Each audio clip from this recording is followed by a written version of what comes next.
Comment se manifeste le mauvais esprit de Dieu dans la vie d'une personne?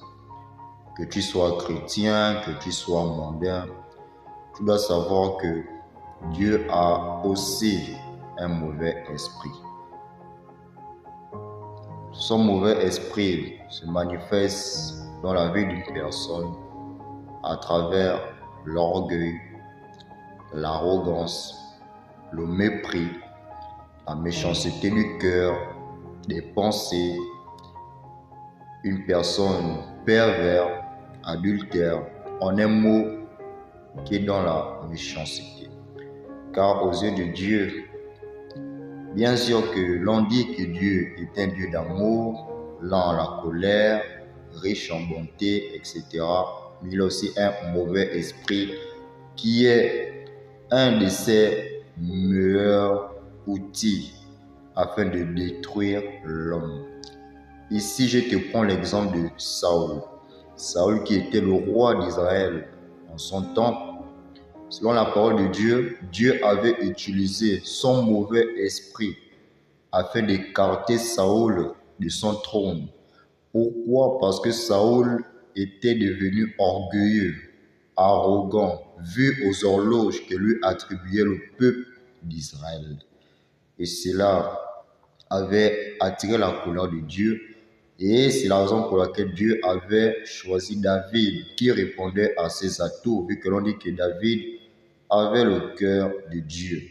Et l'un des défauts qui avait plus causé cela était que Saül ne consultait plus Dieu, différemment de David plutôt, qui consultait toute sa vie Dieu. Et cela aussi se manifeste dans la vie des hommes. Dieu t'a choisi. Il t'a enlevé de la boue dans laquelle tu es pour faire de toi ce que tu es aujourd'hui. Hier, tu étais malade. Tu as fait recours à lui, tu as trouvé la guérison. Tu étais célibataire. Tu as fait recours à lui, aujourd'hui tu as ton mariage. Tu n'avais point de travail, tu étais au chômage. Tu as fait recours à lui, tu faisais des jeûnes, des prières, toutes sortes de sacrifices et autres. Mais aujourd'hui, tout comme Saül, tu deviens orgueilleux. Tu deviens ce que tu es à cause de ce que tu as. Mais ne sois pas étonné que demain, ce Dieu que tu vénérais tant avant envoie son mauvais esprit sur toi. Parce que lui-même dit quoi? Que l'obéissance vaut mieux que les sacrifices et l'observation de sa parole mieux que les gibiers. Ce n'est pas parce que tu fais je ne sais quoi, que c'est la dîme et autres, que cela peut plaire à Dieu. Seulement si tu le désobéis et le déshonores.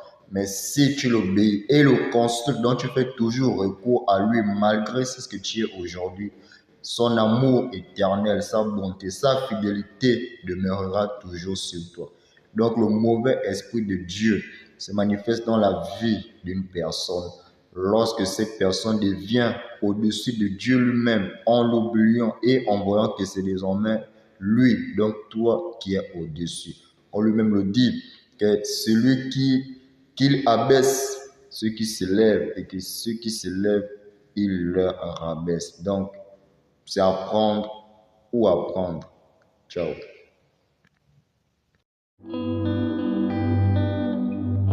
Acte 16, 31.